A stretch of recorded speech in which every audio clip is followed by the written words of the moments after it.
So welcome back to my channel Easy IT Made Simple। हम वापस एक नई वीडियो के साथ जिसमें हम आज डाटाबेस बनाना सीखेंगे और उसके अंदर टेबल किस तरीके से बनाई जाती है वो सीखेंगे। सबसे पहले डाटाबेस बनाने के लिए आपको आपके डाटाबेस का सॉफ्टवेयर खोलना पड़ेगा। जैसे ही आप डाटाबेस का सॉफ्टवेयर खोलते हैं DBMS सॉफ्टवेयर, पॉपअप विंडो सामने आती है जहाँ पर आपको 3 ऑप्शन मिलते हैं। आपको एक नया डाटाबेस बनाना है कि आपके पास पहले से ही बना हुआ कोई डाटाबेस हो, आपको उसको एक्सेस करना है तो आप यहाँ से उसको एक्सेस कर सकते हैं। या फिर आपके पास कोई एक डाटाबेस बना हुआ है और आप उसको कनेक्ट करना चाहते हैं अपने इस डाटाबेस के ज़रिए, तो आप यहाँ से कोई भी ऑप्शन या कोई भी तरीके का आपका जो डाटाबेस है उसको सिलेक्ट कर सकते हो। लेकिन आज हम एक नया डाटाबेस बनाने वाले हैं, so will click on create a new database. यहाँ पर आपको एक और ऑप्शन मिलता है एम्बेडिंग का। एम्बेडिंग मतलब आपको डाटाबेस किस फर्मवेयर में एम्बेड करना है। दो तरह के एम्बेडिंग ऑप्शन आते हैं। फर्स्ट इज फायरबर्ड, जिसके अंदर आप लार्ज डाटा सेट्स को होल्ड, मैनेज और मैनिपुलेट कर सकते हो। यहाँ पर जब आपका डाटा का अमाउंट या कंटेंट बहुत ज़्यादा होता है डाटाबेस के अंदर, तब आप इस ऑप्शन को चूज करेंगे। एल्स अगर आपका डाटाबेस के अंदर जो कंटेंट या डाटा है वो स्मॉल अमाउंट है, तो आप नेक्स्ट वाले HSQLDB एम्बेडिंग को यूज कर सकते हैं। So I will go with Firebird embedded. I click on next. Next आते ही first of all he asks me whether you want to register your database और नॉट। अगर आप येस करते हैं तो आपके दूसरे एप्लीकेशन जो लिब्रे ऑफिस के पैकेज में आते हैं, जैसे कैल्क हो गया, राइटर हो गया या फिर आपका ड्रॉ हो गया, सब के सब एप्लीकेशन डायरेक्टली इस डाटाबेस को एक्सेस कर सकते हैं।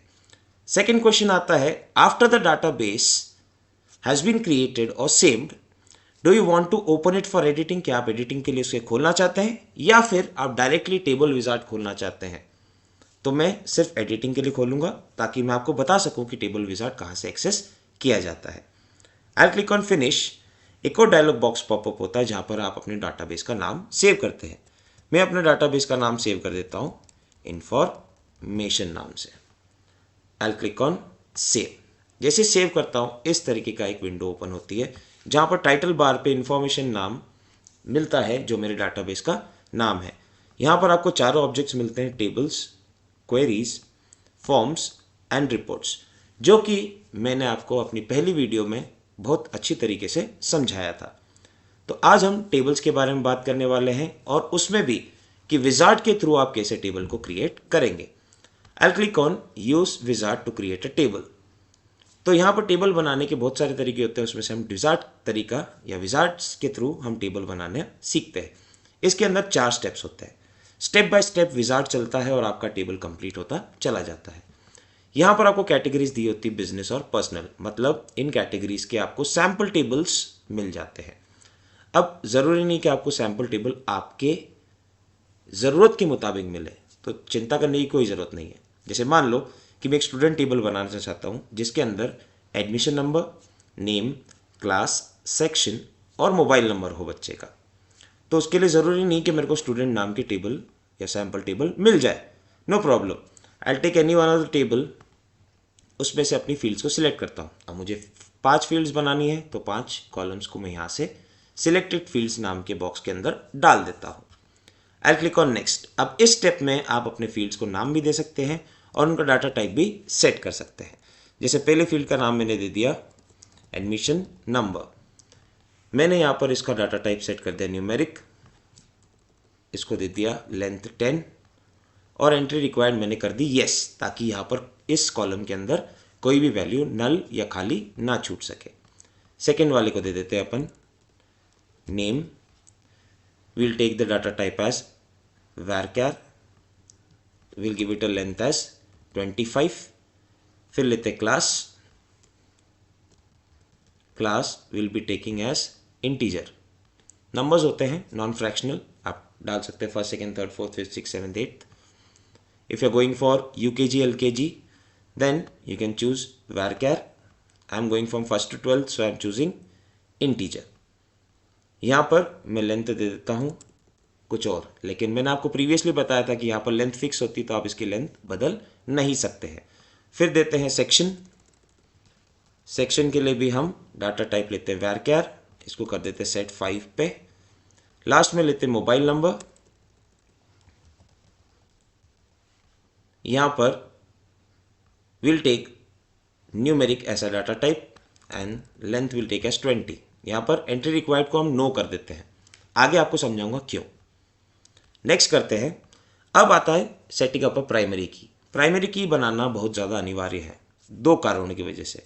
प्राइमरी की एक ऐसा कॉलम होता है जो आपके हर एक रिकॉर्ड को यूनिकली आइडेंटिफाई करता है। मतलब टेबल में अगर आपके किसी रिकॉर्ड को ढूंढना है तो आप प्राइमरी की के थ्रू ही उसको ढूंढ सकते हैं, क्योंकि वो वैल्यू ना कि डुप्लीकेट होती है ना खाली छूटती है। नेक्स्ट थिंग, लिंकिंग के लिए भी आपके डाटाबेस में एक टेबल को दूसरे टेबल से लिंक करने के लिए प्राइमरी की आवश्यकता होती है। So for creating a primary की आप 3 तरीके को चूज कर सकते हैं। First, automatically add a primary key, मतलब खुद डीबीएमएस आपके टेबल के अंदर एक नया कॉलम बना देगा जिसको वो प्राइमरी की बना के रख देगा। नेक्स्ट आता है use an existing field as a primary key, मतलब आपके टेबल में जितने कॉलम हैं उनमें से आप किसी भी एक कॉलम को चूज करके प्राइमरी की बना सकते हो। तीसरा आता है कि अगर आपको कोई कंपोजिट की बनानी है, मतलब 2 या 2 से अधिक कॉलम्स को कंबाइन करके एक प्राइमरी की बनाना है, तो आप इस ऑप्शन का यूज कर सकते हैं। सो अभी हम सेकेंड ऑप्शन का यूज करेंगे जिसमें हम एक फील्ड को चुनेंगे जो प्राइमरी की बनने के लायक है। तो अब आप देखेंगे यहाँ पर 2 कैंडिडेट कीज मिलती है, एक एडमिशन नंबर, एक मोबाइल नंबर। एडमिशन नंबर में भी डाटा डुप्लीकेट नहीं हो सकता है, मोबाइल नंबर में भी डाटा डुप्लीकेट नहीं हो सकता है। मीन्स दोनों में डाटा सिमिलर रूप से डाला नहीं जा सकता है, क्योंकि सबके डाटा अलग अलग होते हैं। एडमिशन नंबर सबका अलग होता है, मोबाइल नंबर भी सबका अलग होता है। लेकिन फ़र्क क्या है, एडमिशन नंबर में हमने एंट्री रिक्वायर्ड करी थी यस, मतलब डाटा वहाँ पर डलेगा, आप उसको नल नहीं छोड़ सकते। लेकिन मोबाइल नंबर में हमने एंट्री रिक्वायर्ड को किया था नो। पीछे चल के देखते हैं, आपको बिल्कुल सही तरीके से समझ में आ जाएगा। एडमिशन नंबर की एंट्री रिक्वायर्ड थी यस एंड मोबाइल नंबर की एंट्री रिक्वायर्ड थी नो। मतलब मोबाइल नंबर में आप डाटा डालो चाहे मत डालो, उससे कोई फर्क नहीं पड़ता है, लेकिन वो प्राइमरी की को सपोर्ट नहीं करता है, इसलिए एडमिशन नंबर हमारा प्राइमरी की होगा। नेक्स्ट करते हैं, लास्ट स्टेप के ऊपर चलते हैं। यहाँ पर हम अपना टेबल का नाम डालते हैं, टेबल का नाम देते हैं स्टूडेंट्स। अब ये पूछता है स्टूडेंट्स टेबल बनने के बाद आप इस टेबल के साथ क्या करना चाहते हैं, क्या डाटा डायरेक्टली एंटर करना चाहते हैं या अपने कॉलम्स को मॉडिफाई करना चाहते हैं। और तीसरा वो पूछता है क्या आप एक फॉर्म बनाना चाहते हैं इस टेबल के ऊपर, ताकि फॉर्म के थ्रू आपके टेबल में डाटा डाला जा सके। So I am going to select the first one, insert data immediately. जैसे टेबल बनती है डाटा इमीडिएटली इसमें इंसर्ट करें। मैं फिनिश पे क्लिक करता हूँ, डायरेक्ट टेबल खुलती है और हम अपने डाटा को इमीडिएटली इसके अंदर डाल सकते हैं। Like I am putting some data, put a mobile number and I'll click on save after entering my data. Clicked on save, close my table. Here my student table appears. We'll check whether the data is inserted in it or not. यहाँ से हम जाके check करेंगे, document पे click करते हैं। यहाँ देख सकते हैं आपके टेबल के अंदर आपका डाटा एंटर हो चुका है। अब टेबल के अंदर डाटा एंटर हो चुका है और सेव भी हो चुका है। अब इस टेबल को हम अपने डाटाबेस के अंदर भी सेव कर देते हैं। क्लिक ऑन सेव, अब आपका डाटाबेस सेव हो चुका है स्टूडेंट नाम की टेबल के साथ। Thank you for watching my video.